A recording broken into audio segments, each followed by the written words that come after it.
میں مبلغ بنوں سنتوں کا، خوب چرچا کروں سنتوں کا، ہو کرم بحر خاک مدینہ۔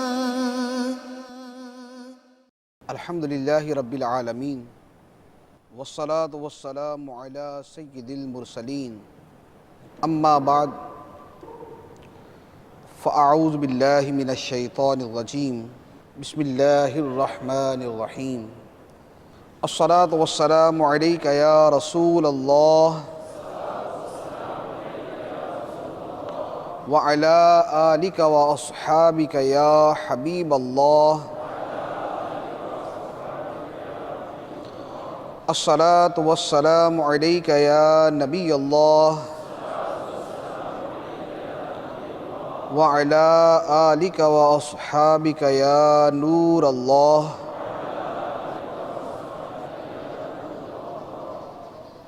سرکار دو عالم نور مجسم صلی اللہ تعالی علیہ وآلہ وسلم کا فرمان عالی شان ہے، بے شک بروز قیامت دہشتوں اور دشوار گزار گھاٹیوں سے جلد نجات پانے والا شخص وہ ہوگا جس نے دنیا میں مجھ پر کثرت سے درود پڑھا ہوگا۔ صلو علی الحبیب صلی اللہ تعالی علی محمد۔ آج کی دنیا میں جو بہت زیادہ ایک بحث کی جاتی ہے یا جس موضوع پر کلام کیا جاتا ہے وہ حقوق کا معاملہ ہے۔ آپ نے بکثرت لفظ سنا ہوگا، human rights, animal rights, family rights, children rights, women rights, یعنی بچوں کے حقوق، انسانوں کے حقوق، اس کے حقوق، اس کے حقوق۔ آج اسی حقوق والے سلسلے میں ایک نہایت ہی اہم حقوق کے معاملے پر میں کچھ عرض کروں گا۔ وہ یہ ہے کہ انسان ہوں یا جانور ہوں، فیملی ہو، بچے ہوں یا عورتیں ہوں، ان سب کے حقوق پر دنیا بھر میں کلام کیا جاتا ہے۔ یہ ساری کی ساری مخلوق ہے، یہ ساری کی ساری مخلوق ہے۔ مخلوق کے اتنے سارے حقوق ہیں تو پھر خالق کے بھی حقوق ہونے چاہیے، جس نے ہمیں پیدا کیا، جو ہمارا مالک ہے، ہمارا خالق ہے، اس کے بھی حقوق ہونے چاہیے اور ہیں۔ اور ہمارا دین جو ہے، اس کی جامعیت، اس کی خصوصیت اور اس کی خوبصورتی یہ ہے کہ یہ کامل، جامع اور مکمل دین ہے۔ اس لیے نہ تو ایسا ہے کہ صرف اللہ کے حقوق کی بات تو کی جائے اور بندوں کے حقوق کی بات نہ کی جائے، اور نہ ایسا ہے کہ بندوں کے حقوق کی بات تو کی جائے لیکن اللہ کے حقوق کی بات کوئی نہ کی جائے۔ ہمارے دین میں اللہ اور بندے دونوں کے حقوق کا بیان ہے۔ آج کا جو موضوع ہے یہ اللہ تعالیٰ کے حقوق کے بارے میں ہے، کیونکہ مجموعی طور پر ایک اجمالی سا تصور تو ہمارے ذہن میں ہے، اللہ تعالیٰ کا حق ہے کہ اس کی عبادت کی جائے، اور اب اس کی آگے ڈیٹیل کیا ہے اور حقوق الہیہ کی تفصیلات کیا ہیں، اس حوالے سے عام طور پر نہ کبھی زیادہ کہیں سننے میں آتا ہے اور نہ کبھی ہم اس پر توجہ کرتے ہیں۔ تو انہی حقوق کو ایک ایک کر کے چند حقوق جو ہے وہ میں عرض کروں گا۔ اللہ تعالیٰ کا پہلا حق وہ یہ ہے کہ اللہ تبارک و تعالی پر ایسا ایمان رکھا جائے جیسا ایمان رکھنے کا حق ہے۔ اللہ تعالیٰ پر ایسا ایمان رکھا جائے جیسا ایمان ہونا چاہیے، اس کی ذات، اس کی صفات، اور جن چیزوں پر اس نے ایمان لانے کا حکم دیا ان تمام چیزوں پر ایمان لایا جائے۔ اور یہ ہمارے دین کی سب سے پہلی بنیاد ہے کہ اس کے بغیر تو نہ ایمان کا وجود ہے، اور ایمان نہیں ہے تو اعمال صالحہ کا وجود بھی نہیں ہو سکتا۔ ہر جگہ پر سب سے پہلے آمنت باللہ، پھر اس کے بعد آگے ہے وملائکتہ وکتبہ ورسلہ، آگے جتنے بھی دیگر ایمانیات کی چیزیں ہیں وہ ساری بعد میں آتی ہیں، لیکن سب سے پہلے آمنت باللہ۔ اسی طرح قرآن پاک کے اندر ان الذین قالوا ربنا اللہ ثم استقاموا، بے شک وہ لوگ جنہوں نے کہا کہ ہمارا رب اللہ ہے اور پھر اس کہنے پر ڈٹ گئے، پھر اس پر انہیں استقامت مل گئی، اس پر جم گئے، پھر آگے اللہ تعالیٰ نے ان کی شان بیان کی ہے، ان کے اوصاف بیان کیے۔ تو اللہ تعالیٰ کا پہلا حق ہے کہ اس پر کامل طریقے سے ایمان رکھا جائے، جتنی اس کی صفات ہیں ان تمام کے اوپر ایمان ہو۔ پھر یہ جو ایمان اللہ تعالیٰ پہ ہے، اس ایمان کو بذات خود اللہ تعالیٰ ہی کا احسان سمجھا جائے، اس ایمان کو بھی اللہ تعالیٰ کا احسان سمجھا جائے۔ قرآن پاک کے اندر اللہ تبارک و تعالیٰ نے کچھ لوگوں کے بارے میں فرمایا۔ نبی کریم علیہ السلام کے زمانے کے کچھ لوگ آپ کے پاس آتے اور اپنے ایمان کا بیان اس انداز میں کرتے کہ گویا ایمان قبول کر کے انہوں نے کوئی بڑا احسان کیا ہے، ایمان قبول کر کے احسان کیا ہے۔ تو اللہ تبارک و تعالیٰ نے ارشاد فرمایا یمنون علیک ان اسلموا، یہ لوگ اے محبوب آپ پر احسان جتاتے ہیں کہ انہوں نے اسلام قبول کر لیا ہے، یہ لوگ احسان جتاتے ہیں کہ انہوں نے اسلام قبول کر لیا ہے۔ قل، آپ ان سے فرما دیں لا تمنوا علی اسلامکم، میرے اوپر اپنے اسلام کا احسان نہ جتاؤ، میرے اوپر اپنے اسلام کا احسان نہ جتاؤ، بل اللہ یمن علیکم ان ہداکم للایمان، بلکہ یہ اللہ کا تم پر احسان ہے کہ تمہیں ایمان کی ہدایت عطا فرما دے، یہ اللہ کا احسان ہے کہ اس نے تمہیں ایمان کی ہدایت عطا فرما دی۔ تو لہذا اپنے ایمان اور اپنے اسلام کا احسان نہ جتایا جائے کہ میں مسلمان ہوں اور میرا کسی کے اوپر احسان ہے، بلکہ ایمان کو اللہ کی نعمت اور احسان سمجھا جائے۔ پھر اسی ایمان کے حوالے سے ایک اور بات کہ یہ ایمان محض ایمان نہ ہو۔ محض ایمان سے مراد یہ ہے کہ ایمان کا جو کم سے کم درجہ ہو سکتا ہے وہ والا ایمان نہیں، بلکہ ایمان کا جتنا اعلیٰ سے اعلیٰ درجہ ہو سکتا ہے وہ والا ایمان ہونا چاہیے۔ اللہ تبارک و تعالیٰ قرآن پاک میں ارشاد فرماتا ہے، کچھ اعراب جو عرب کے بدو اور دیہاتوں کے رہنے والے لوگ تھے، اللہ تعالیٰ نے ان کے بارے میں ارشاد فرمایا قالت الاعراب آمنا، اعرابی کہتے ہیں کہ ہم ایمان لے آئے، اعرابی کہتے ہیں ہم ایمان لے آئے۔ قل لم تؤمنوا، اے محبوب آپ ان سے فرما دیں کہ تم ابھی ایمان نہیں لائے، تم ابھی ایمان نہیں لائے، وَلَكِنْ قُولُوا أَسْلَمْنَا، بلکہ یہ کہو کہ ہم نے ظاہری طور پر اطاعت قبول کی ہے۔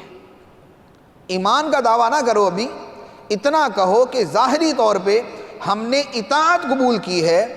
وَلَمَّا يَدْخُلِ الْإِيمَانُ فِي قُلُوبِكُمْ، ابھی ایمان تمہارے دلوں کے اندر داخل نہیں ہوا، ابھی ایمان تمہارے دلوں کے اندر داخل نہیں ہوا۔ تو اس آیت سے یہ پتہ چلتا ہے کہ ایمان کی ایک وہ حالت بھی ہے کہ جب ایمان دل کے اندر داخل ہو جاتا ہے، اور جب دل میں ایمان داخل ہوتا ہے تو اس کے اثرات اور اس کے جو ثمرات ہیں وہ اسی اعتبار سے ظاہر ہونا شروع ہو جاتے ہیں۔ ایمان مثل ایک بیج کے ہوتا ہے، اور یہ بیج جب دل کی کھیتی میں بویا جاتا ہے تو جیسے بیج کا پتہ چلتا ہے اس کے پھل پھول سے، اس کے پتوں سے، اس کے ثمرات سے، اس سے ظاہر ہونے والی علامات سے پتہ چلتا ہے کہ یہاں پر بیج کون سا بویا ہوا۔ ایک جگہ پر آپ کسی کو بول دیں میں نے یہاں پر آم کا بیج بویا ہے، وہ کبھی کیا دلیل ہے؟ دلیل کوئی نہیں ہے، بویا تھا۔ لیکن اگر وہیں پر کوئی درخت اگا ہوا ہے، اس کے پتے آم کے اور اس کو پھل آم کا لگا ہوا، اب آپ اگر کسی کو بولتے ہیں کہ میں نے یہاں 5 سال پہلے یہاں پر آم کا میں نے بیج بویا تھا، وہ کہے گا ہاں بالکل بویا ہوگا۔ کیوں؟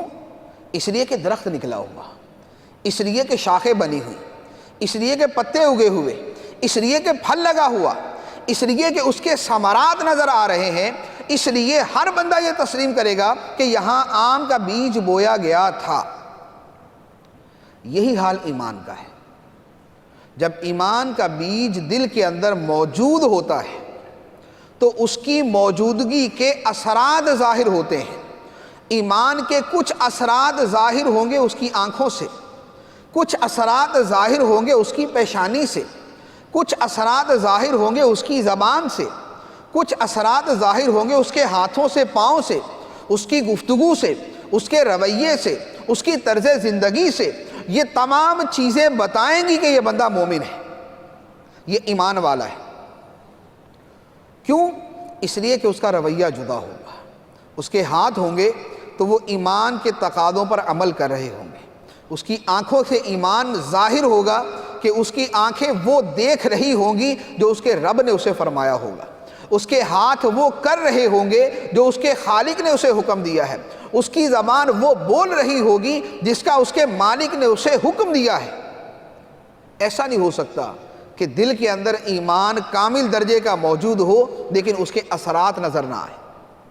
تو اللہ تبارک و تعالیٰ نے فرمایا وَلَمَّا يَدْخُلِ الْإِيمَانُ فِي قُلُوبِكُمْ، ابھی ایمان تمہارے دلوں میں داخل نہیں ہوا۔ اور ایمان کی یہ وہ کیفیت ہے کہ جو مطلوب ہے، جو مقصود ہے۔ تو اللہ تعالیٰ کا حق یہ ہے اس پر ایمان رکھا جائے، اس ایمان کو اللہ کا احسان قرار دیا جائے، اور وہ ایمان ایسا اعلیٰ درجے کا ہو کہ وہ ایمان دل میں ہو اور اعضاء سے اس کے اثرات ظاہر ہو رہے ہو۔ پھر اللہ تعالیٰ کے حقوق میں سے ایک بہت بڑا حق یہ ہے کہ اللہ تعالیٰ سے کامل درجے کی اور اعلیٰ درجے کی محبت کی جائے، اللہ تعالیٰ سے اعلیٰ درجے کی محبت کی جائے۔ اللہ تبارک و تعالیٰ قرآن مجید میں ارشاد فرماتا ہے وَالَّذِينَ آمَنُوا أَشَدُّ حُبًّا لِلَّهِ، ایمان والے سب سے بڑھ کر اللہ سے محبت کرتے ہیں۔ یہ اللہ تعالیٰ نے خود فرما دیا، ایمان والے سب سے شدید محبت اللہ سے کرتے ہیں۔ وَالَّذِينَ آمَنُوا أَشَدُّ حُبًّا لِلَّهِ، ایمان والے سب سے شدید محبت اللہ سے کرتے ہیں۔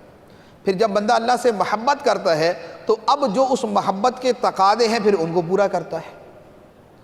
اللہ تعالیٰ خود وہ چیزیں بیان فرماتا ہے کہ جو اسے محبت کرنے والے ہیں ان کی کیفیت و حالت کیا ہوتی ہے۔ اللہ تبارک و تعالیٰ قرآن پاک میں ارشاد فرماتا ہے، ارشاد فرمایا وَالَّذِينَ يَبِيتُونَ لِرَبِّهِمْ سُجَّدًا وَقِيَامًا، یہ اللہ سے محبت کرنے والے اس کے سچے بندے یہ اپنی راتیں گزارتے ہیں اللہ کی بارگاہ میں سجدے کرتے ہوئے اور قیام کرتے ہوئے۔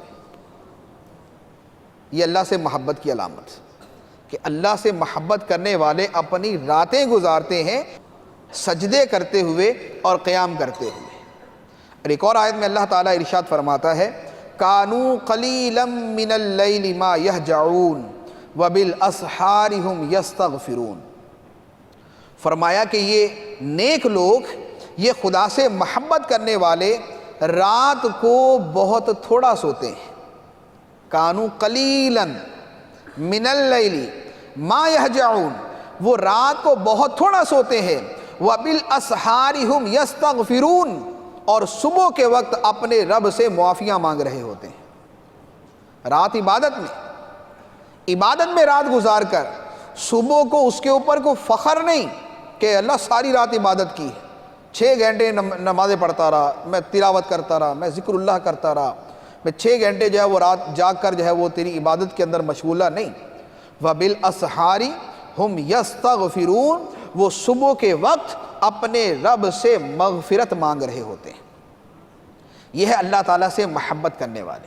ایک اور آیت کے اندر اللہ تبارک و تعالیٰ ارشاد فرماتا ہے، ارشاد فرمایا ان کے پہلو تتجافا جنوبہم، ان کے پہلو یہ بدن کی سائڈ ہے، فرمایا ان کے پہلو ان کے بستروں سے جدا رہتے ہیں، دور رہتے ہیں. تتجافا جنوبہم عن المضاجع، ان کی آرام گاہوں سے ان کے پہلو جدا رہتے ہیں. اب یہ رات بھر آرام نہیں کرتے تو کیا کرتے ہیں؟ فرمایا یہ ڈر کی وجہ سے اور اپنے رب سے امید کی وجہ سے اسے پکارتے رہتے ہیں، اس کی عبادت کرتے رہتے ہیں. ان کی راتیں اللہ کے ڈر سے اس کی عبادت کرتے ہوئے اور اللہ کی رحمت کی امید سے اسے پکارتے ہوئے گزرتی. تو اللہ تعالیٰ کا حق یہ ہے کہ بندے سب سے بڑھ کر اللہ تعالیٰ سے محبت کریں. دنیا کی ہر شے سے زیادہ محبت اللہ تبارک و تعالیٰ سے. والذین آمنوا اشد حبا للہ، ایمان والے سب سے بڑھ کر اللہ سے محبت کرتے ہیں. اور اس محبت کی علامات میں سے چند علامات میں نے عرض کی کہ اس کی علامت یہ ہے کہ لوگ ایسی محبت کرنے والے راتوں کو جاگ کر اپنے رب کو منانے کی کوشش کرتے ہیں، اس کی خوشی حاصل کرنے کی کوشش کرتے ہیں، اس کی رضا اور خوشنودی کے طلبگار ہوتے ہیں. اللہ تعالیٰ کا ایک اور حق جو قرآن پاک کے اندر بیان کیا گیا وہ یہ ہے کہ اللہ تعالیٰ سے ملاقات کا شوق ہونا چاہیے. اللہ تعالیٰ سے ملاقات کا شوق ہونا چاہیے. کوئی ایسی محبت تو کبھی نہیں ہوتی ہے نا کہ محبوب سے ملنے کا دل نہ کر رہا ہو. اللہ تعالیٰ سے محبت کا شوق ہو. اور اس شوق کی علامت کیا ہے؟ اس شوق کی علامت یہ ہوتی ہے کہ اس ملاقات کو خوبصورت بنانے کے لیے اور اچھا بنانے کے لیے جو کچھ بھی کرنا پڑے وہ کرنا آدمی کو مشکل نہیں لگتا. جب بہت بڑا مقصد حاصل کرنا ہو اور آدمی اس کے لیے کوشش کرتا ہے تو اسے مشکل نہیں لگتا. اللہ تبارک و تعالیٰ قرآن پاک میں ارشاد فرماتا ہے، فرمایا وَإِنَّهَا لَكَبِيرَةٌ إِلَّا عَلَى الْخَاشِعِينَ. وَإِنَّهَا لَكَبِيرَةٌ، نماز پڑھنا یا نماز کی بات ہو رہی، فرمایا نماز پڑھنا بڑا بھاری کام ہے، نماز پڑھنا بڑا بھاری کام ہے. إِلَّا عَلَى الْخَاشِعِينَ الَّذِينَ يَظُنُّونَ أَنَّهُمْ مُلَاقُو رَبِّهِمْ، مگر ان لوگوں پر نہیں. نماز پڑھنا بھاری کام ہے مگر ان لوگوں پر نہیں جو خشوع و خضوع کرتے ہیں اور جنہیں یقین ہے کہ انہیں اپنے رب سے ملاقات کرنی ہے. جنہیں اپنے رب سے ملاقات کرنی ہے، جنہیں یہ یقین ہے نماز پڑھنا ان کے لیے مشکل اور بھاری نہیں ہوتا. یہ ہے اللہ سے ملاقات کا شوق.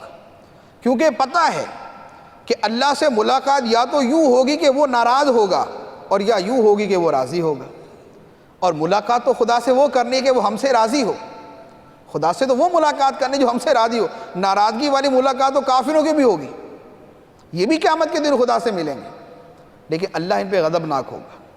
اور ہم نے خدا سے ملنا ہے اس حال میں کہ خدا ہم سے راضی ہو. اب ایسی رضا والی ملاقات کا طریقہ یہ ہے کہ نماز ہمیں بوجھ نہ محسوس ہو رہا. اب ہم اپنی کیفیت کو دیکھ لیں. کیا بستر چھوڑنا فجر کے وقت ہمارے لیے بڑا آسان ہے یا بڑا مشکل ہے؟ ہم خوشی خوشی اپنا بستر نماز کے لیے چھوڑ دیتے ہیں. نماز کا ٹائم ہوا، چلے بھی بستر چھوڑے اور نماز شروع کر دی، وضو کیا، نماز پڑھ لی. یا یہ ہے وہ اتنی جلدی رات گزر گئی، بستر سے نکلا نہیں جا رہا، سستی ہے، بدن ٹوٹ رہا ہے، دل نہیں کر رہا نماز پڑھنے کو، اگر یہ ہے وَإِنَّهَا لَكَبِيرَةٌ، یہ بھاری ہے، یہ بھاری ہے، إِلَّا عَلَى الْخَاشِعِينَ، اور اگر بڑا خوشی خوشی نماز پڑھنے کو دل کرتا ہے تو پھر وہ ہے الَّذِينَ يَظُنُّونَ أَنَّهُمْ مُلَاقُو رَبِّهِمْ، کہ جن کو یہ یقین ہے کہ انہیں اپنے رب سے ملاقات کرنی ہے، پھر وہ والی صورت۔ اسی طرح اللہ تعالیٰ سے ملاقات کے شوق کی ایک اور علامت جو اللہ تعالیٰ نے بیان فرمائی، فرمایا فَمَنْ كَانَ يَرْجُو لِقَاءَ رَبِّهِ، تو جو اپنے رب سے ملاقات کی امید رکھتا ہے، فَمَنْ كَانَ يَرْجُو لِقَاءَ رَبِّهِ، جو اپنے رب سے ملاقات کی امید رکھتا ہے، فرمایا فَلْيَعْمَلْ عَمَلًا صَالِحًا وَلَا يُشْرِكْ بِعِبَادَةِ رَبِّهِ أَحَدًا، اسے چاہیے کہ اعمال صالحہ کرے اور اپنے رب کی عبادت میں کسی کو شریک نہ کرے۔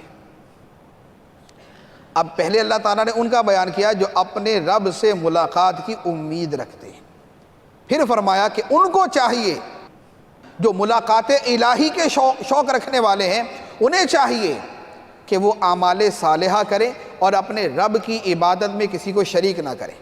رب کی عبادت میں شریک نہ کرنے کے یہاں دو مطلب بیان کیے، ایک تو وہی ہے کہ شرک نہ کریں، اللہ ہی کی عبادت کریں، اور دوسرا مطلب یہ کیا کہ عبادت خالصتاً اللہ کے لیے کریں، عبادت کے اندر کوئی دنیاوی مفاد، کوئی دنیاوی مقصد، کوئی مال و دولت کا حصول، کوئی نیک نامی کی چاہت، ان میں سے کوئی چیز نہ ہو، اول و آخر اس کی تمام تر عبادت صرف اللہ عز و جل کی رضا کے لیے ہو۔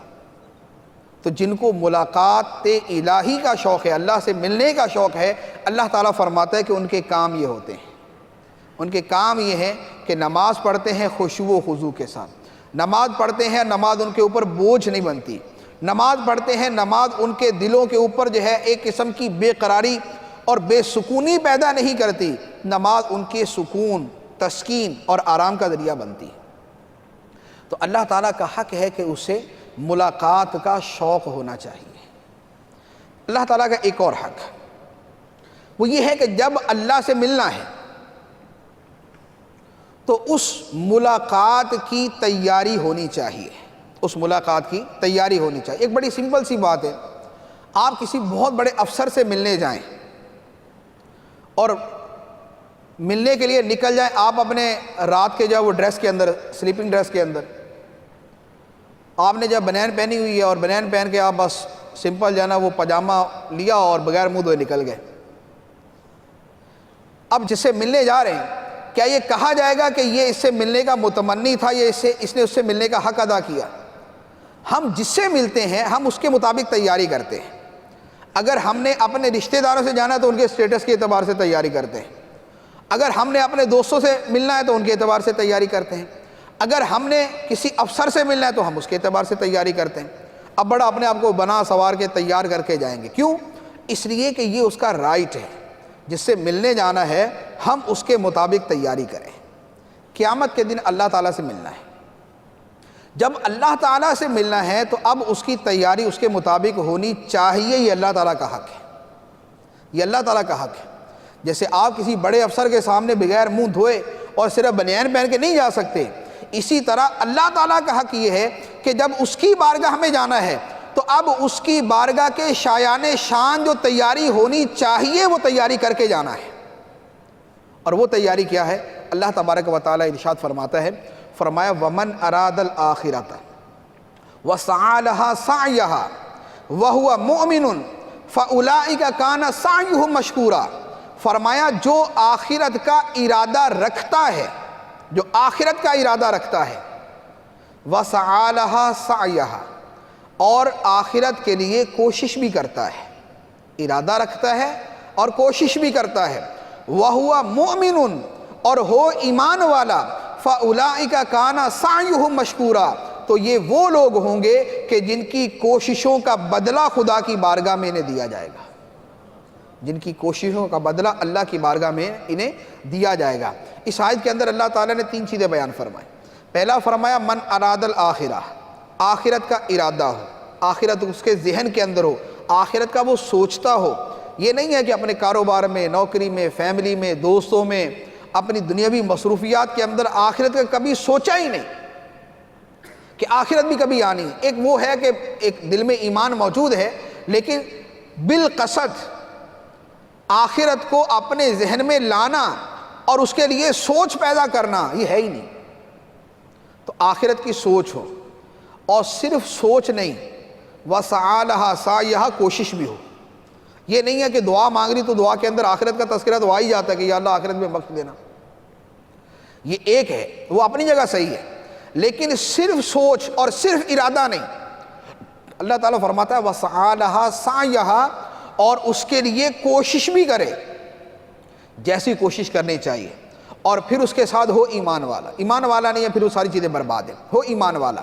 تو فرمایا کہ یہ وہ لوگ ہیں کہ جن کی کوششوں کی اللہ کی بارگاہ میں قدر کی جائے گی، جن کا انہیں صلہ دیا جائے گا۔ تو جو آخرت میں خدا سے ملنے کا مشتاق ہے، وہ اس سے ملنے کی تیاری بھی کرنے والا ہو، وہ اللہ سے ملنے کی تیاری بھی کرے۔ ایک اور آیت کے اندر اللہ تبارک و تعالیٰ ارشاد فرماتا ہے، فرمایا من کان یرید حرث الآخرہ نزد لہ فی حرثہ ومن کان یرید حرث الدنیا نؤتہ منہا وما لہ فی الآخرۃ من نصیب۔ فرمایا جو آخرت کی کھیتی چاہتا ہے، آخرت کی کھیتی چاہتا ہے، ہم اس کی کھیتی میں اضافہ کر دیتے ہیں۔ جو آخرت کی کھیتی چاہتا ہے یعنی آخرت کے ثمرات چاہتا ہے، ہم اس کے ان ثمرات میں اس کھیتی کے اندر اضافہ کر دیتے ہیں۔ وَمَنْ كَانَ يُرِيدُ حَرْثَ الدُّنْيَا، اور جو صرف دنیا چاہتا ہے، جو صرف دنیا کی کھیتی چاہتا ہے، فرمایا نُؤْتِهِ مِنْهَا، ہم اسے کچھ نہ کچھ دنیا دے دیتے ہیں۔ وَمَا لَهُ فِي الْآخِرَةِ مِن نَصِیب، لیکن آخرت کے اندر اس کے لیے کوئی حصہ نہیں ہوتا۔ جو صرف دنیا چاہتا ہے، آخرت کو ٹوٹلی فراموش کر دیا اور آخرت کو بھول کر سوچتا بھی نہیں، اور خدا نہ خواستہ اگر عدم ایمان کی وجہ سے ہے پھر تو 100% اس کا مصداق وَمَا لَهُ فِي الْآخِرَةِ مِن نَصِیب، کہ آخرت کے اندر اس کے لیے کچھ بھی نہیں۔ ورنہ پھر اعلیٰ حسب المدارج کہ جس کی جتنی آخرت سے غفلت ہے اتنا ہی اس کا آخرت سے حصہ کم ہو جاتا ہے۔ تو یہ وہ لوگ کہ جو اللہ تعالیٰ سے ملاقات چاہتے ہیں اور اس ملاقات کی تیاری بھی کرتے ہیں۔ تو اللہ تعالیٰ کا حق ہے کہ اس سے ملنا ہے تو اس سے ملنے کی تیاری بھی کی جائے۔ ایک اللہ تعالیٰ کا اور حق، اور وہ یہ کہ اللہ تعالیٰ کو بندے میں جو سب سے پسندیدہ شے ہے، اللہ تعالیٰ کو بندے میں جو سب سے پسندیدہ شے ہے، بندہ وہ شے اللہ کے لیے خاص کر دے، وہ شے بندہ اللہ کے لیے خاص کر دے۔ اگر ہمیں کسی سے بڑی محبت ہے اور وہ ہمیں آ کے اگر یہ کہتا ہے کہ بھئی مجھے آپ کی جو ہے نا یہ چیز بڑی پسند ہے، تو ہم فوراً کہیں گے حضرت آپ کی بارگاہ میں پیش کرتے ہیں، آپ کو پسند ہے آپ لے لیں۔ یہ ہماری محبت ہوگی کہ جسے جو پسند ہے ہم اسے وہ استعمال کے لیے یا ہم اسے ویسے دے دیں جو ہماری توفیق ہوگی۔ اگر بہت میں پیسے والا ہوں گا، کسی کو میرا موبائل پسند ہے، موبائل دے دوں گا اس کو۔ ہم اپنے گھروں میں کرتے ہیں، ہماری چیزیں ہمارے بچوں کو پسند ہے دے دیتے ہیں، ہماری بیوی کو پسند ہے اسے دے دیتے ہیں۔ کیوں؟ اس لیے کہ ہمیں محبت ہے۔ اب اللہ کو بندے میں جو سب سے زیادہ پسندیدہ شے ہے، بندہ اس شے کو خدا کے لیے وقف کر دے، اسے خدا کے لیے دے دے کہ اے اللہ یہ چیز تیرے لیے۔ اب اللہ کو بندے میں کیا پسند ہے؟ اللہ تعالیٰ کو بندے میں کیا پسند ہے؟ اللہ تعالیٰ کو بندے میں بندے کا دل سب سے زیادہ پسند ہے۔ اللہ تعالیٰ کو بندے کا دل جو ہے وہ سب سے زیادہ پسند ہے کہ دل جو ہے یہ خاص خدا کے لیے ہونا چاہیے۔ دل کے اندر اللہ کی محبت کے سوا کوئی محبت نہ ہو۔ اللہ تبارک و تعالیٰ قرآن پاک کے اندر ارشاد فرماتا ہے یوم لا ينفع مال ولا بنون، وہ دن کہ جس میں نہ مال نفع دے گا اور نہ اولاد نفع دے گی الا من اتی اللہ بقلب سلیم، مگر وہ شخص جو اللہ کی بارگاہ میں سلامتی والا دل لے کر آئے گا، جو اللہ کی بارگاہ میں سلامتی والا دل لے کر آئے گا، وہ دل اور وہ دل والا خدا کی بارگاہ میں قبول ہوگا۔ اب سلامتی والا دل کس چیز کا؟ سلامتی والا دل کس چیز سے سلامتی؟ وہ دل سلامت ہو تکبر سے، وہ دل سلامت ہو حسد سے، وہ دل سلامت ہو مسلمان کے کینے سے، وہ دل سلامت ہو مسلمانوں کا برا چاہنے سے، وہ دل سلامت ہو دنیاوی خواہشات سے، وہ دل سلامت ہو دنیاوی لذات میں انہماک سے، وہ دل سلامت ہو دنیا کی دولت کی محبت سے، اور وہ دل بھرا ہوا ہو خدا کی محبت سے، وہ دل بھرا ہوا ہو خدا سے ملاقات کے شوق سے، وہ اس دل کے اندر آخرت ہو اور آخرت والا ہو، جنت ہو اور جنت والا ہو، اس کا دل اللہ کی محبت سے معمور ہو، یہ وہ دل ہے جو خدا کی بارگاہ میں پسندیدہ دل ہے۔ اس لیے حدیث مبارک کے اندر فرمایا گیا، سرکار دو عالم صلی اللہ علیہ وآلہ وسلم نے ارشاد فرمایا کہ سن لو، آدمی کے بدن میں ایک ٹکڑا ہے، آدمی کے بدن میں ایک ٹکڑا ہے، اگر وہ سدھر جائے تو سارا بدن سدھر جاتا ہے، اور اگر وہ بگڑ جائے تو سارا بدن بگڑ جاتا ہے۔ سن لو، اس ٹکڑے کا نام دل ہے، اس ٹکڑے کا نام دل ہے۔ دل جو ہے یہ اللہ تعالیٰ کو سب سے زیادہ پسندیدہ ہے، اس لیے اللہ تعالیٰ کی بارگاہ میں ہمارے جو اعمال پہنچتے ہیں، ان اعمال کے اندر کیا چیز پہنچتی ہے؟ اللہ تعالیٰ قرآن پاک میں جگہ ارشاد فرماتا ہے، ارشاد فرمایا لن ینال اللہ لحومها ولا دماؤها، لن ینال اللہ لحومها ولا دماؤها۔ یہ جو ہم قربانیاں کرتے ہیں، ان قربانیوں کے اوپر اللہ تعالیٰ نے فرمایا، حج کی قربانی کے اوپر آیت ہے، فرمایا کہ تمہاری قربانیوں کے گوشت اور خون اللہ کی بارگاہ میں یہ نہیں پہنچتے۔ لن ینال اللہ لحومها ولا دماؤها، تمہاری قربانیوں کے گوشت اور تمہاری قربانیوں کے خون اللہ کی بارگاہ میں نہیں پہنچتے، وَلَكِنْ يَنَالُهُ التَّقْوَى مِنْكُمْ، بلکہ تمہاری طرف سے جو تقوی اور خوف خدا ہوتا ہے خدا کی بارگاہ میں وہ پہنچتا ہے، خدا کی بارگاہ میں وہ پہنچتا ہے۔ اور تقوی کہاں ہوتا ہے؟ سرکار دو عالم صلی اللہ تعالیٰ علیہ وآلہ وسلم نے ارشاد فرمایا التقوی ہا ہنا، فرمایا تقوی یہاں ہوتا ہے، یہ حدیث مبارک ہے، فرمایا التقوی، اشارہ کر کے سرکار علیہ الصلوۃ والسلام نے فرمایا کہ تقوی یہاں ہوتا ہے، یعنی تقوی دل میں ہوتا ہے۔ تو خدا کی بارگاہ میں کیا پہنچتا ہے؟ قربانیوں کا گوشت نہیں، خون نہیں پہنچتا، اللہ کی بارگاہ میں بندے کے دل کا تقوی پہنچتا ہے کہ کتنے تقوی اور اخلاص کے ساتھ اس نے خدا کی بارگاہ میں قربانی پیش کی۔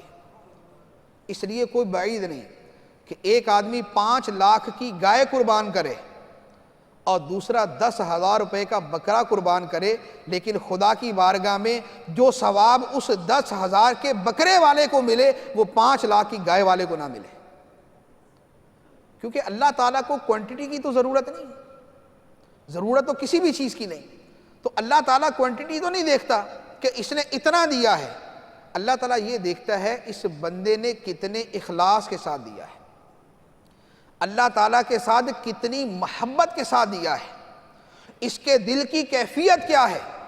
ہو سکتا ہے کہ ایک آدمی 1 لاکھ روپیہ دے رہا ہے لیکن توجہ ہی نہیں، اور ایک آدمی 1 روپیہ دے رہا ہے لیکن وہ 1 روپیہ بھی اس کی ضرورت کا ہے، اس 1 روپے کی بھی اس کو حاجت ہے، لیکن خدا کی محبت کے اندر وہ اس 1 روپے کو دے رہا ہے، اللہ تعالیٰ 1 روپے پر 1 لاکھ روپے سے زیادہ ثواب عطا فرمائے گا۔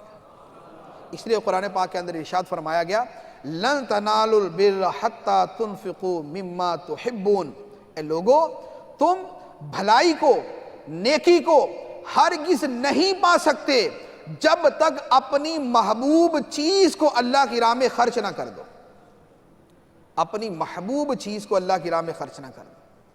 اور جو اللہ تعالیٰ سے محبت کرنے والے اور جو خدا کے حق کو ادا کرنے والے ہیں وہ ہیں ہی وہ کہ جو اللہ کی محبت میں ہی ہر عمل کرتے ہیں۔ اللہ تعالیٰ قرآن پاک میں ارشاد فرماتا ہے، ارشاد فرمایا وَيُطْعِمُونَ الطَّعَامَ عَلَىٰ حُبِّهِ مِسْكِينًا وَيَتِيمًا وَأَسِيرًا، اہل ایمان کی شان بیان فرمائی جو کامل ایمان والے ہیں، فرمایا کہ وہ مسکین کو کھانا کھلاتے ہیں اور قیدیوں کو کھانا کھلاتے ہیں اور یتیموں کو کھانا کھلاتے ہیں۔ یہ قیدیوں کو، یتیموں کو اور مسکینوں کو کھانا کھلانا کیوں ہے؟ ارشاد فرمایا علی حبہ، اللہ تعالیٰ کی محبت کی وجہ سے، اللہ تعالیٰ کی محبت کی وجہ سے یہ کھانا کھلاتے ہیں۔ اور ایک اور جگہ سیدنا صدیق اکبر رضی اللہ تعالیٰ عنہ کی جہاں شان کا بیان ہے، اب فرمایا گیا الا ابتغاء وجہ ربہ الاعلی، کہ صدیق اکبر رضی اللہ تعالیٰ عنہ کا راہ خدا میں خرچ کرنا کیوں ہے؟ فرمایا الا ابتغاء وجہ ربہ الاعلی، اپنے رب اعلیٰ کی خوشنودی کو حاصل کرنے کے لیے، اپنے خدا کی رضا کو چاہنے کے لیے، اس کی خوشنودی کو حاصل کرنے کے لیے۔ تو اللہ تعالیٰ کے جو حقوق ہیں ان میں ایک حق یہ ہے کہ بندے کا دل جو ہے یہ خالص اللہ تعالیٰ کے لیے ہو جائے۔ ایک اللہ تعالیٰ کا اور حق، اور یہ وہ حق ہے کہ جس سے ہر کوئی سمجھتا ہے کہ یہ تو ہونا چاہیے، وہ کیا ہے؟ وہ یہ ہے کہ اللہ کا حق ہے کہ کثرت کے ساتھ اس کا ذکر کیا جائے، کثرت کے ساتھ اللہ کا ذکر کیا جائے۔ قرآن پاک کے اندر جتنی آیتیں اللہ کے ذکر کرنے کے بارے میں ہیں، کسی اور چیز کے بارے میں نہیں۔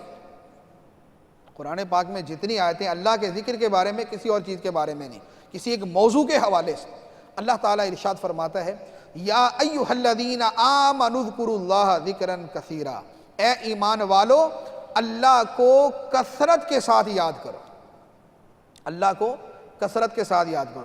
اللہ تعالیٰ ایک مرتبہ بھی اگر نہ فرماتا نا کہ مجھے یاد کرو، اللہ تعالیٰ ایک مرتبہ بھی نہ فرماتا مجھے یاد کرو، تب بھی بندے کو چاہیے تھا کہ خدا کو یاد کرے، تب بھی بندے کو چاہیے تھا کہ خدا کو یاد کرے۔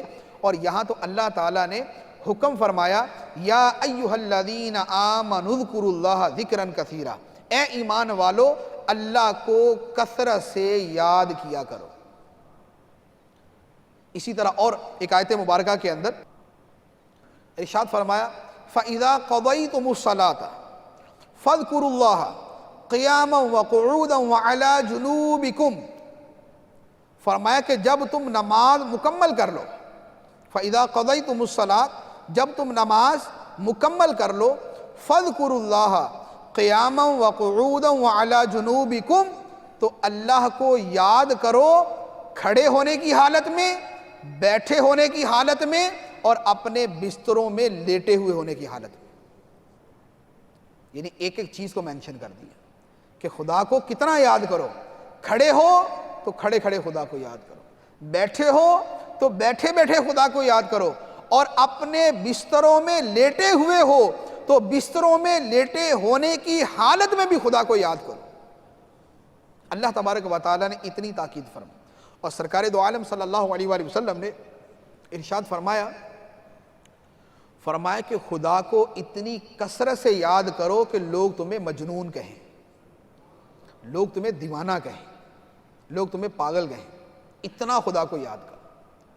اب یہ ہوتا ہے محبت کے اوپر، جس کی محبت جتنی زیادہ خدا کے ساتھ ہوگی وہ اللہ کو اتنا ہی یاد کرنے والا ہوگا، کیونکہ یہ ایک ہماری ایک نیچرل، ایک طبعی اور فطری ایک چیز ہے کہ بندہ جس سے محبت کرتا ہے اسے یاد کرتا ہے، جسے محبت کرتا ہے اسے یاد کرتا ہے۔ یہ آدمی کی طبعی کیفیت، جس سے آدمی محبت کرے گا وہ محبوب جو ہے وہ اس کے دماغ کے اندر جو ہے نا وہ اس کے خیالات، اس کی باتیں، اس کا انداز، اس کی چیزیں وہ آدمی کے دماغ کے اندر ہوتی ہیں۔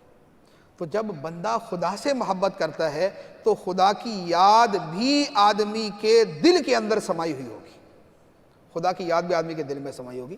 تو اللہ تعالیٰ کا ایک حق جو میں نے عرض کیا کہ اللہ تعالیٰ کو کثرت سے یاد کیا جائے۔ اللہ تعالیٰ کا ایک اور حق جو بزرگان دین کی سیرتوں کی روشنی میں بھی ہمیں ملتا ہے اور قرآن پاک کی آیات کی روشنی میں بھی ہمارے سامنے آتا ہے، اور سرکار دو عالم صلی اللہ علیہ وآلہ وسلم کی سیرت طیبہ کی روشنی میں بھی آتا ہے۔ حدیث مبارک ہے نبی پاک صلی اللہ تعالیٰ علیہ وآلہ وسلم نے ایک مرتبہ بڑی لمبی نماز پڑھی، لمبی نماز اتنی کہ جس کو یوں کہہ لیں کہ 2.5 سے 3 گھنٹے کی نماز، 4 رکعت نماز 2.5 سے 3 گھنٹے میں مکمل۔ حضرت عائشہ صدیقہ رضی اللہ تعالی عنہ نے عرض کیا یا رسول اللہ صلی اللہ علیہ وسلم اب اتنی لمبی نمازیں پڑھتے ہیں، اتنی لمبی نمازیں پڑھتے ہیں، آپ تو بخشے بخشائے ہیں، یعنی اول تو معصوم اور پھر مغفرت تو اللہ تعالیٰ نے ویسے ہی آپ کو عطا فرما دی، تو آپ اتنی عبادت کرتے ہیں۔ سرکار دو عالم صلی اللہ علیہ وآلہ وسلم نے ارشاد فرمایا کہ اے عائشہ کیا میں اللہ کا شکر گزار بندہ نہ بنوں؟ کیا میں اللہ کا شکر گزار بندہ نہ بنوں؟ یعنی اللہ کی عبادت اس لیے بھی ہے کہ اللہ ہمارے گناہوں کو معاف کر دے، اور اللہ کی عبادت اس لیے بھی ہے کہ ہم خدا کے شکر گزار بندے بن جائیں۔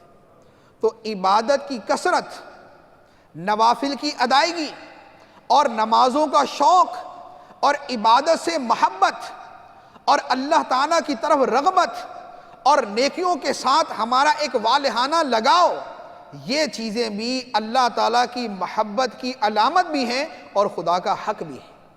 اللہ تعالیٰ قرآن پاک میں صحابہ کرام کی شان بیان فرماتا ہے۔ اب وہ شان سنیے جو صحابہ کرام کی شان بیان کی، فرمایا محمد الرسول اللہ، یہ میں نے آیت پڑھی ہے نا، آیت پڑھی ہے، جب آیت پڑھی جائے نا تو اس وقت درود شریف نہیں پڑھتے ہوتے ہیں، ویسے نام لیا جائے سرکار علیہ الصلوۃ والسلام کا تو اس وقت درود شریف پڑھتے ہیں۔ قرآن پاک کی جب آیت تلاوت کی جائے نا تو پھر صرف سنتے ہیں، آیت کو صرف سننے کا حکم ہوتا ہے، دل کے اندر درود شریف پڑھ لے، زبان سے پھر خاموش رہنا ضروری ہوتا ہے۔ ٹھیک، محمد الرسول اللہ والذین معہ اشداء علی الکفار رحماء بینہم، فرمایا کہ محمد اللہ کے رسول ہیں اور جو ان کے ساتھ والے ہیں، یعنی اللہ کے رسول اور جو ان کے ساتھی ہیں، کون؟ صحابہ کرام، اشداء علی الکفار، کفار کے مقابلے میں بڑے سخت مضبوط، رحماء بینہم، آپس میں بڑے نرم، کفار کے مقابلے میں سخت اور آپس میں نرم۔ اب اللہ تعالیٰ فرماتا ہے تراہم رکعا سجدا یبتغون فضلا من اللہ ورضوانا، ارشاد فرمایا کہ تم ان صحابہ کو دیکھو گے کس حال میں؟ رکوع کرتے ہوئے اور سجدے کرتے ہوئے، ان صحابہ کو دیکھو گے رکوع کرتے اور سجدے کرتے ہوئے، اللہ کا فضل تلاش کرنے کے لیے اور اللہ کی خوشی تلاش کرنے کے لیے، اللہ کی خوشنودی تلاش کرنے کے لیے۔ سیماہم فی وجوہہم من اثر السجود، فرمایا ان کی نشانیاں، ان عبادت گزار لوگوں کی نشانیاں، فرمایا ان کی نشانیاں ان کے چہروں کے اندر ہے سجدوں کے نشانات سے، سجدوں کے نشانات سے صحابہ کے چہروں کے اندر ان کی بندگی اور عبادت کی نشانیاں موجود ہیں۔ وہ کیا؟ کہ جو بندہ جتنا عبادت گزار ہوتا ہے، جو جتنا زیادہ نماز، نوافل، ذکر، تلاوت کرنے والا ہوتا ہے، اللہ تعالیٰ اس کے چہرے کے اندر اتنا ہی نور رکھ دیتا ہے، اللہ تعالیٰ اس کے چہرے میں اتنا ہی نور رکھ دیتا ہے۔ یہ نہیں ہے کہ رگڑ رگڑ کے آدمی کے پیشانی پہ محراب پڑ جائے، یہ نشانی نہیں، بعض نے کہا ہے لیکن راجح یہ کہ یہ نشانی مراد نہیں ہے۔ تو اصل کیا ہے کہ کثرت عبادت کی وجہ سے اللہ تبارک و تعالی ان کے چہرے کو با رونق بنا دیتا ہے، پر نور بنا دیتا ہے۔ تو یہ اللہ تعالیٰ کی عبادت کرنے والوں کی نشانی ہے۔ تو یہ صحابہ کرام کے بارے میں فرمایا تراہم رکعا سجدا، تم انہیں دیکھو گے رکوع کرتے ہوئے اور سجدہ کرتے ہوئے، اور اتنے سجدے کرتے ہوئے کہ ان کے چہروں کے اندر سجدوں کا نور نظر آئے گا، سجدوں کا نور ان کے چہروں میں نظر آئے گا۔ فرمایا مومن یہ ہے کون؟ التائبون، توبہ کرنے والے، العابدون، عبادت کرنے والے، الحامدون، اللہ کی حمد کرنے والے، السائحون، روزہ رکھنے والے، الراکعون، رکوع کرنے والے، الساجدون، سجدہ کرنے والے، الآمرون بالمعروف والناہون عن المنکر، نیکی کا حکم دینے والے اور برائی سے منع کرنے والے، والحافظون لحدود اللہ، اور اللہ کی حدود کی حفاظت کرنے والے، اللہ نے جو حلال و حرام کے حدود بیان کی ہیں ان کی حفاظت کرنے والے۔ فرمایا وبشر المؤمنین، اور مومنوں کو بشارت سنا دو، وہ مومن یہ ہے تو اس کے اندر اللہ تعالیٰ نے جو اوصاف بیان کیے، توبہ اور اس کے بعد عبادت، پھر حمد، اس کے بعد روزہ، روزے کے بعد رکوع اور سجدہ، یعنی ساری چیزوں کا تعلق عبادت کے ساتھ، کہ عبادت کرنے والے جو ہیں یہ خدا کے پسندیدہ بندے ہیں۔ تو اللہ تعالیٰ کا حق یہ ہے کہ بندہ اس کا حقیقی بندہ بن جائے، بندہ بندگی کرنے والا بن جائے، بندہ عبادت گزار بن جائے، عبداللہ، اللہ کا بندہ ہے، یہ اللہ کی بندگی اور عبادت کرنے والا بھی بن جائے۔ یہ اللہ تعالیٰ کے حقوق میں سے۔ اس کے علاوہ اللہ تعالیٰ کا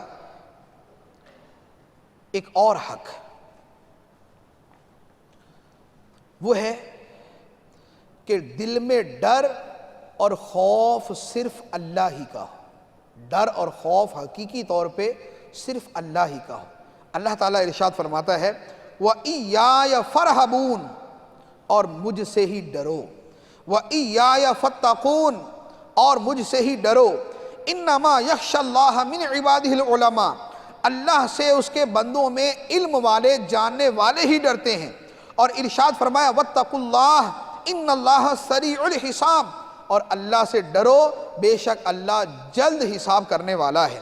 اور ارشاد فرمایا یا ایھا الذین آمنوا اتقوا اللہ حق تقاتہ ولا تموتن الا وانتم مسلمون، اے ایمان والو اللہ سے ڈرو جیسے اس سے ڈرنے کا حق ہے، اللہ سے ڈرو جیسے اس سے ڈرنے کا حق ہے۔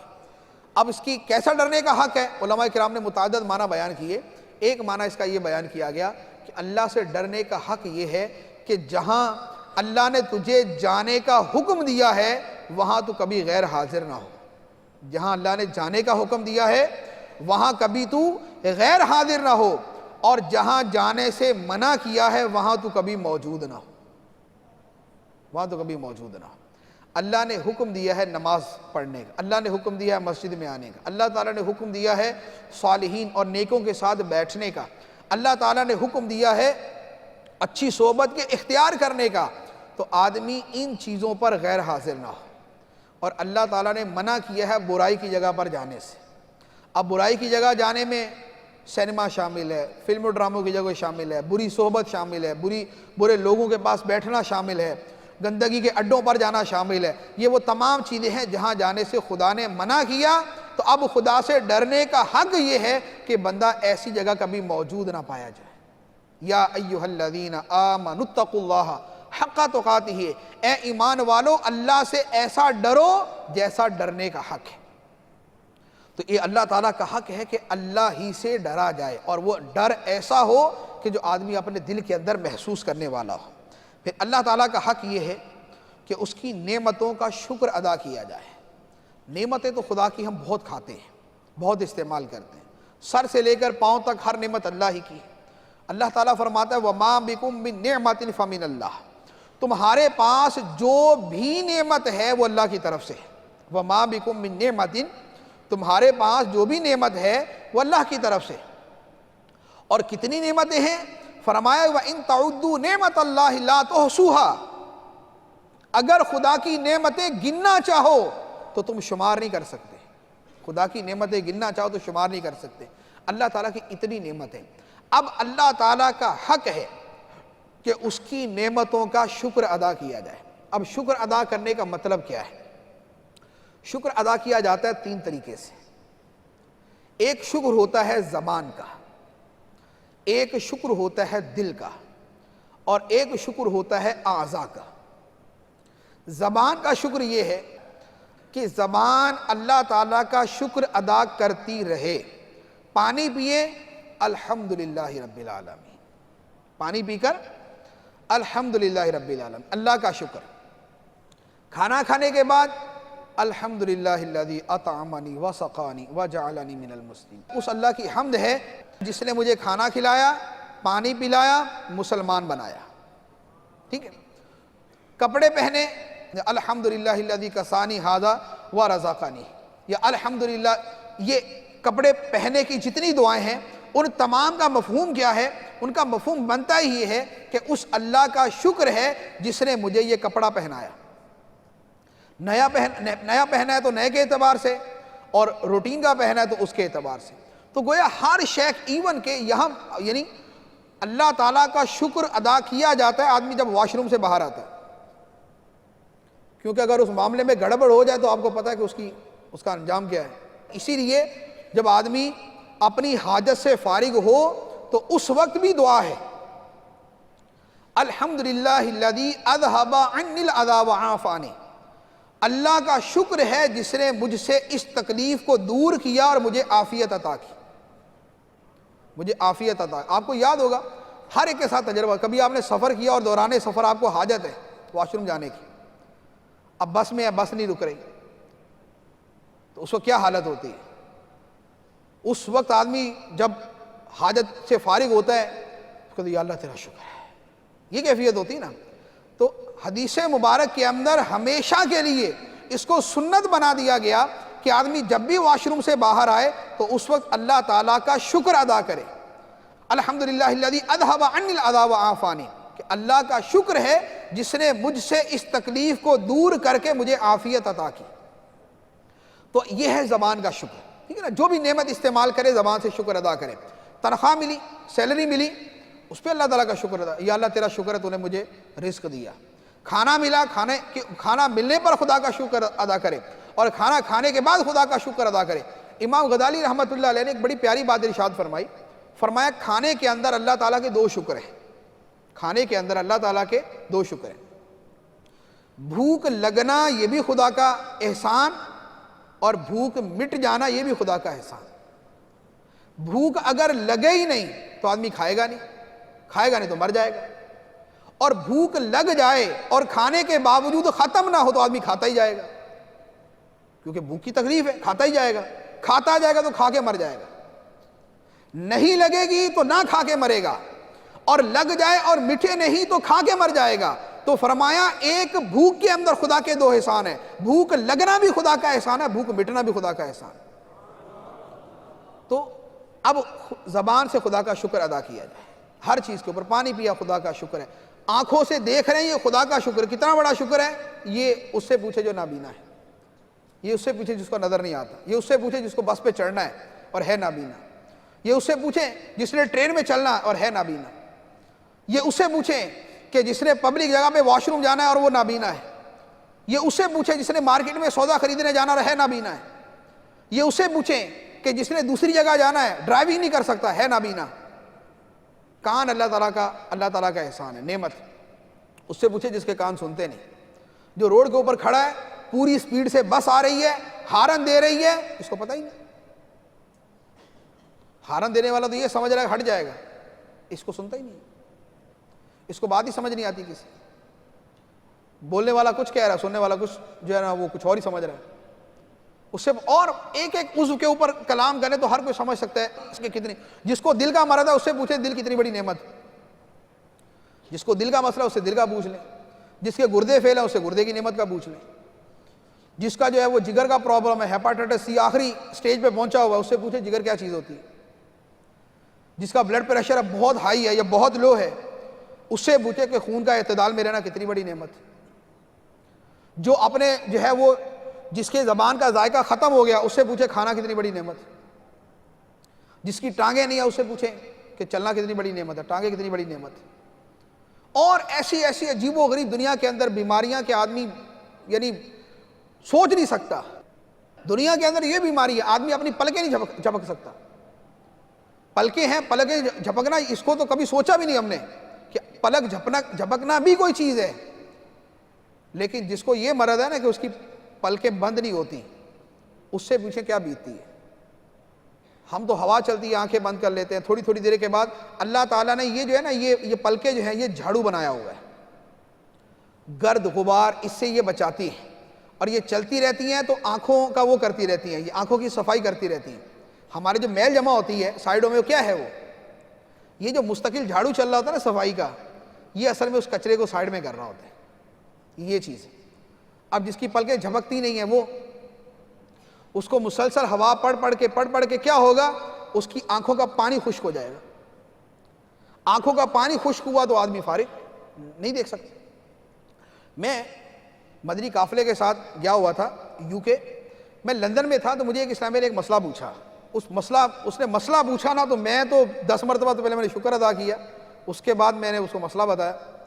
اس نے کہا جی میرے ساتھ مسئلہ یہ ہے کہ میری آنکھیں جو ہے نا، اب میں اس کو دیکھ رہا تھا، اس کی آنکھیں بالکل صحیح، کوئی مسئلہ نہیں تھا اس میں، لیکن اس کی آنکھیں تھوڑی سی نا گولائی میں تھی، گولائی میں، دکھنے والے کو نہیں پتا، اس کو پتا تھا کہ اس کی آنکھیں گولائی میں۔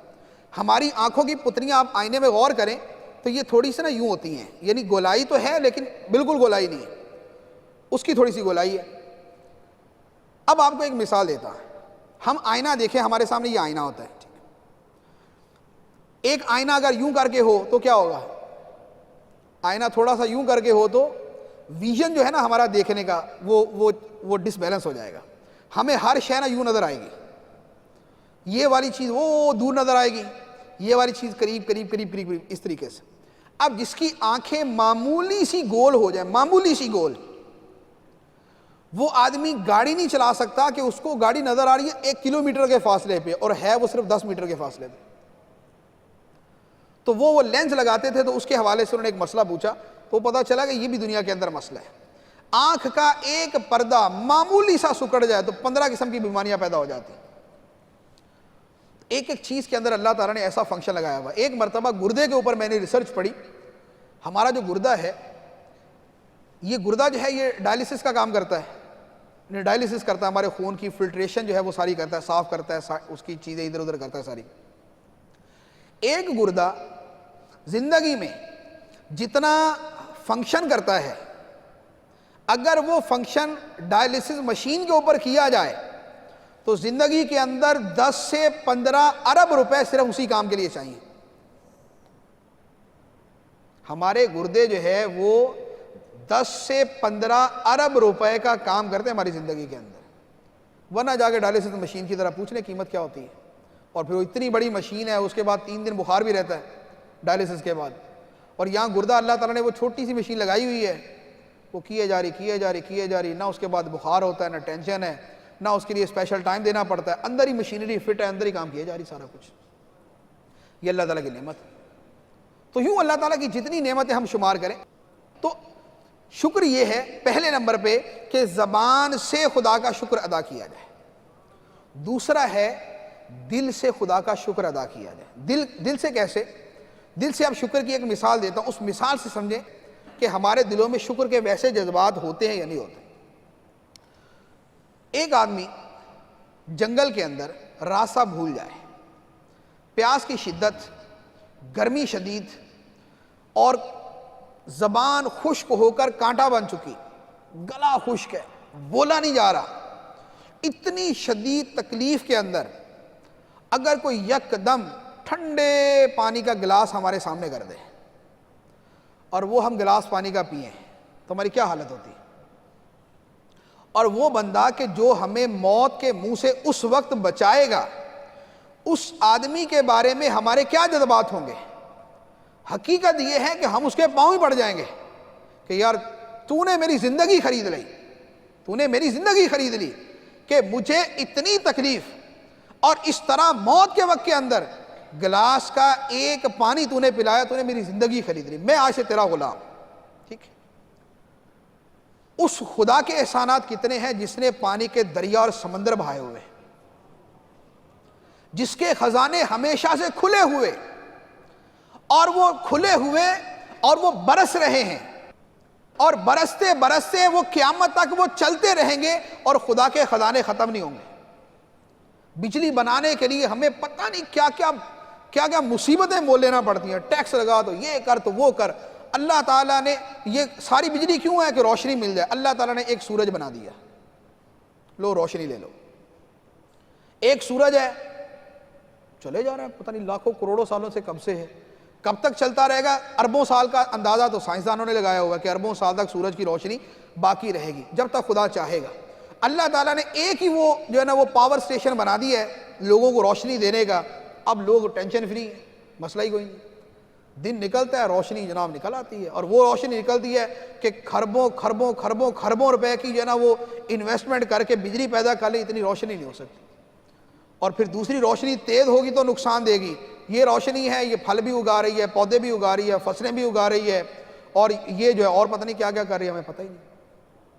تو اللہ تعالیٰ کا شکر ادا کرنے کا جو دوسرا وہ ہے کہ دل سے خدا کا شکر ادا کیا جائے، کہ دل کی ہماری جو کیفیت ہو وہ اللہ تعالیٰ کے احسان کے احساس کے بوجھ تلے دبی ہوئی ہو، کہ ہم دل سے کہیں کہ ہاں یار اللہ تعالیٰ کا ہمارے اوپر شکر ہے۔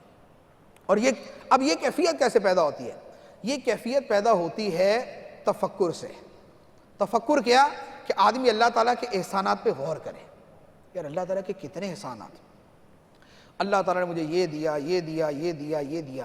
جب آدمی اللہ کی نعمتیں شمار کرتا ہے نا، تو پھر دل کے اندر جذبہ احساس احسان پیدا ہوتا ہے، پھر دل کے اندر یہ کیفیت پیدا ہوتی ہے۔ اس لیے قرآن پاک کے اندر اللہ تعالیٰ نے اپنی نعمتوں میں غور کرنے کا حکم دیا ہے، کہ اللہ کی تمہارے اوپر جو نعمتیں اس میں غور کرو۔ تو دل جو ہے یہ بھی اللہ تعالیٰ کا حقیقی شکر ادا کرنے والا ہو۔ تیسرا شکر کی جو صورت ہے وہ ہے اعضاء کی اور نعمتوں، اور خود نعمت کے اعتبار سے وہ کیا ہے؟ اللہ تعالیٰ کی جو نعمت ہے وہ نعمت اللہ تعالیٰ کی نافرمانی میں خرچ نہ کی جائے۔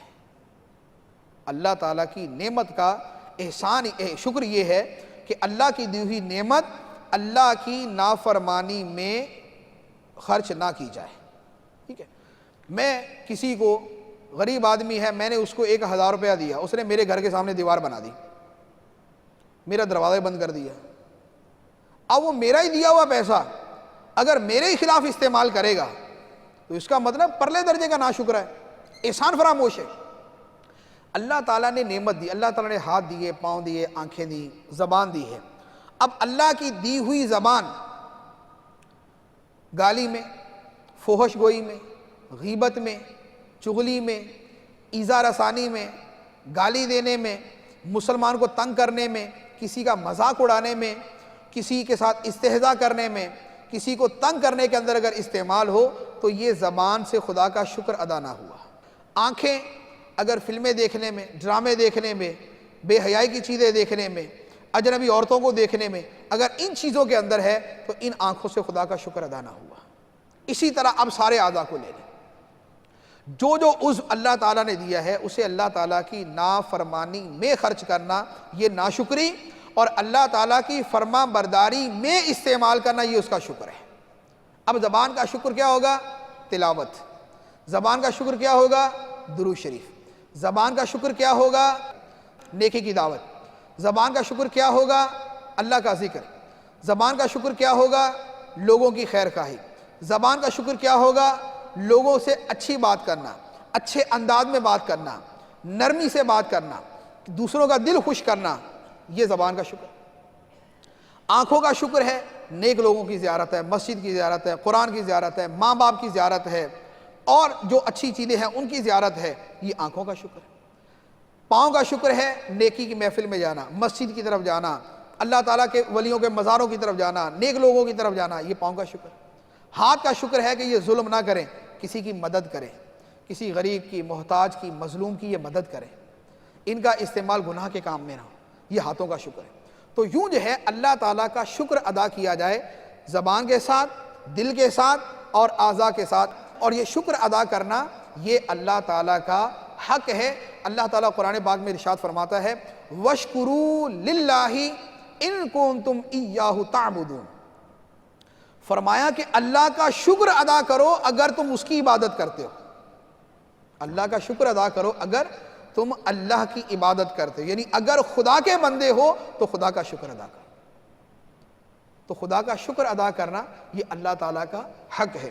اور بھی بہت سارے حقوق کی جو ہے وہ تفصیل موجود ہے، لیکن چند ایک میں نے عرض کیے ہیں، ان کی روشنی میں ہم سمجھ سکتے ہیں کہ اللہ تعالیٰ کے ہمارے اوپر کتنے حق ہیں۔